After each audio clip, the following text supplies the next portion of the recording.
ආයිබෝවන් ඔන්න අදත් මම පාස්පෝර්ට් එකක් අලුතින් හදන්න ඉන්න ඔයාට එහෙම නැත්නම් අලුත් කරන්න ඉන්න ඔයාට වැදගත් වෙන අලුත් තොරතුරු කිහිපයක් අරගෙන තමයි අද ආවේ. ඔයාලා මම subscribe කළා නැත්නම් දැන්ම subscribe කරලා තියාගන්න.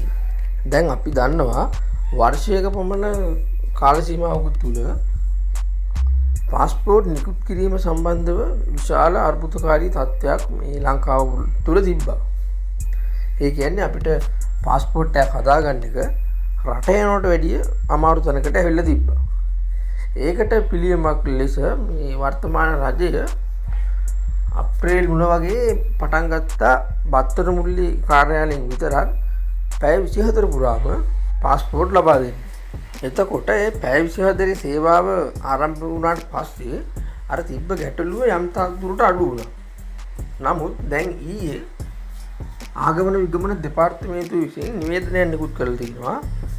මැයි 31 වෙනිදා. ඒ කියන්නේ අද දිනේ ඉඳන් බත්තර මුල්ලේ පැය 24 පාස්පෝර්ට් නිකුත් කිරීමේ සේවාව අවසන් කරනවා කියලා.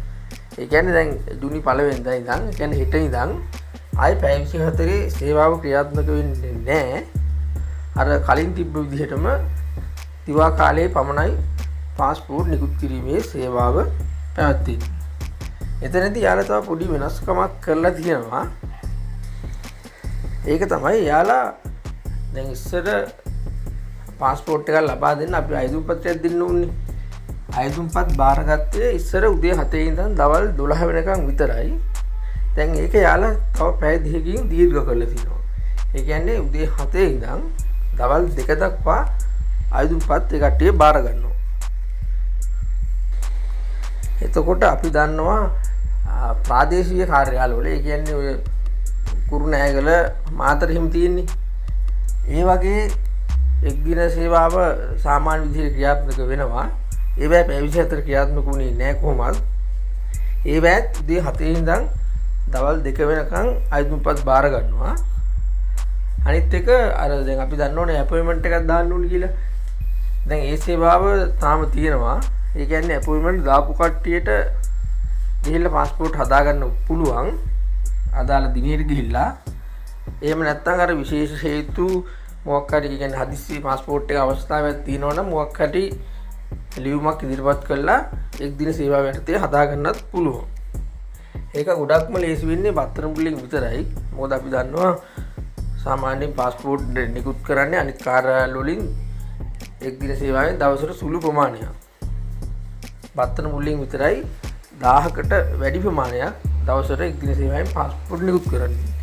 දැන් මාත් එක්ක මුලින් ඉඳන්ම ඉඳපු කට්ටිය දන්නවා පාස්පෝර්ට් එක හදන තැන ඉඳන් ඔය ඇතිවිච්ච හැම ගැටලුවක් ගැනම ඔයාලව දැනුවත් කරා. මේක තමයි දැන් තියෙන නවතම තත්ත්වය. ආයි අලුතින් මොකක් හරි අප්ඩේට් එකක් આવුත් ඒක ඔයාලට ලබා දෙන්නම්. එතකොට ඔයාලට ওই ඩොකියුමන්ට් පිළිබඳ ගැටලුවේ අනම්මනම් ඔක්කොම දිනනවා මම වීඩියෝ දාලා තියෙනවා ඒවා බලන්න. නැත්නම් මගේ group එකක් ඇති WhatsApp ඒකට ඔයාලට join වෙන්නත් පුළුවන්. ඔය ටික තමයි විශේෂයෙන් සඳහන් කරන්න තියෙන්නේ. අපි එහෙනම් ඊළඟ වීඩියෝ එකකින් නැවත හමු. හැමෝටම ජය වේවා.